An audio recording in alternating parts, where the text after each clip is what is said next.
So many of you guys know my story. Some of you do not. Some of you may know me, some of you may not. But when I was young, I had this pretty traumatic incident happen in about seventh grade. My mom ended up getting shot by an ex boyfriend, and her new boyfriend ended up being murdered.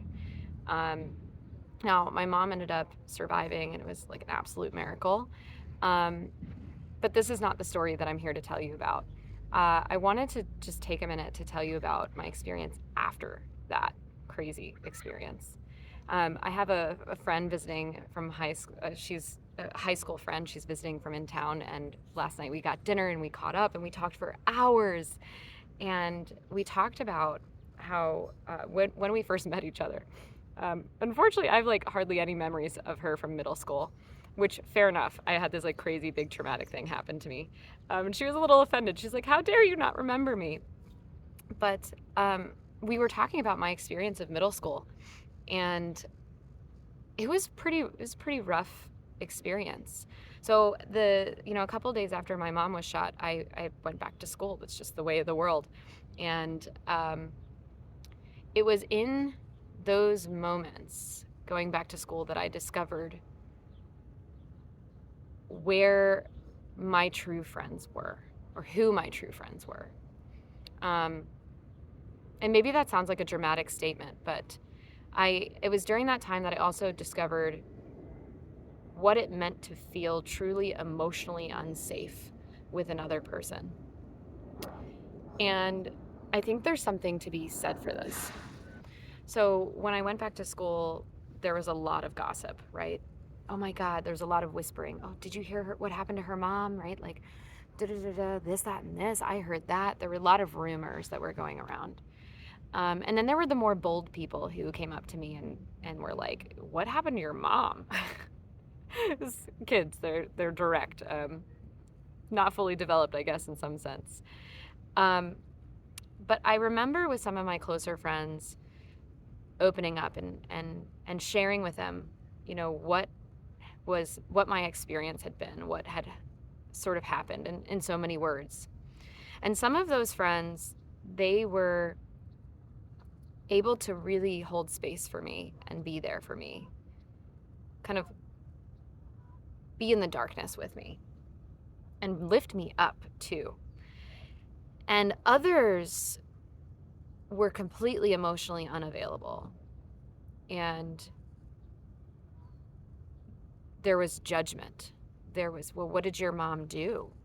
There was, well, you must have, right? Like, you must have done something. And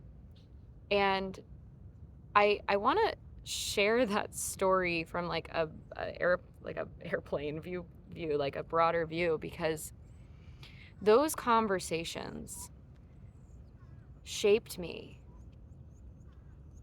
in many ways that were supportive but also maladaptive. So from those conversations, I ended up having trust issues, right? I ended up not trusting people. I ended up feeling like I wasn't safe with people. And so not only was I dealing with my trauma of having gone through an experience like this, but I was also dealing with the compounded experience of not having been held space for, not having had some space held for me. And here's the thing, is that there's some deep science around the importance of relationships. There's a statistic that says that 74% of people say that their relationships help them cope with stress. Now, I've been doing work for the last 6 years in this area, helping people who've experienced devastating past challenge. So divorce, death, personal injury, chronic pain, I mean, you name it. I've been helping them to manage their stress in a way that creates satisfying results. One of those results is more fulfilling relationships. And the reason is because, again, 74% of people say that they use healthy relationships. They use relationships to help them cope with stress. And that's because there's actually science behind this. That when we have healthy, connected, fully alive relationships, the stress of day-to-day life doesn't weigh us down, doesn't take us out. And I can share from personal experience the weight and the pain and the disconnection and the compounding that happened when I wasn't able to healthily connect with my peers, right? the importance of having that safe conversation with someone post loss is a game changer, for better or for worse. And so I guess I wanted to share, just one of many personal stories around how conversations impacted my life.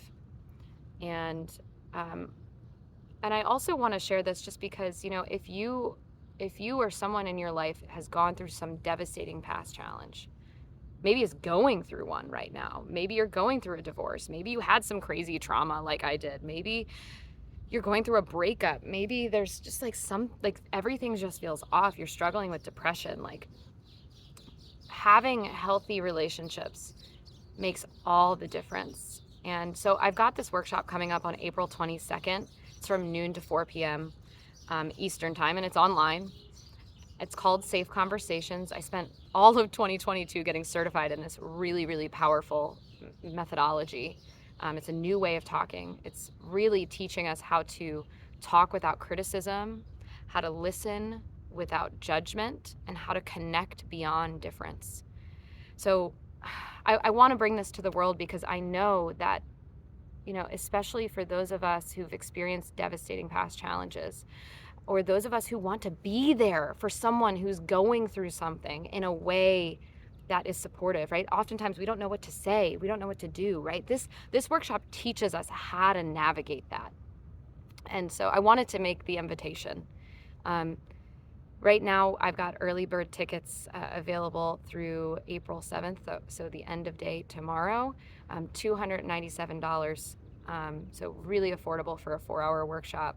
I wanted to make it accessible. I want this to be in the hands of as many people as possible. I want as many people in that room as possible, because I know that if we're able to connect, deeply connect with other people in a way that is safe and connected and supported and fully alive, that not only are we going to be able to move through this crazy challenge, whatever it is, or maybe help move somebody else through that crazy challenge, but we're going to experience all of those beautiful, beautiful things that come with having healthy relationships: connection, love, that calm nervous system, that sense of contentment, that excitement, that giddiness, that goofiness, right, that comes with having healthy relationships. So anyway, I want to extend the invitation for you guys to join April 22nd, noon to 4 p.m. It's on Eastern time. It's online, and I'll drop the link for you guys to join. I'd love to see you there. Now, again, this is for anyone who's experienced some sort of devastating past challenge and wants space held for them, but also if you have someone in your life that maybe has had something crazy happen in their past, they've experienced that devastating past challenge. Maybe it was 20 years ago, maybe it was yesterday, but you want to show up for them in a deeper, more supportive way, you're going to want to come to this workshop. It's going to be a game changer for you. All right. I love you all so, so much, and I'm sending you so much love. Mwah.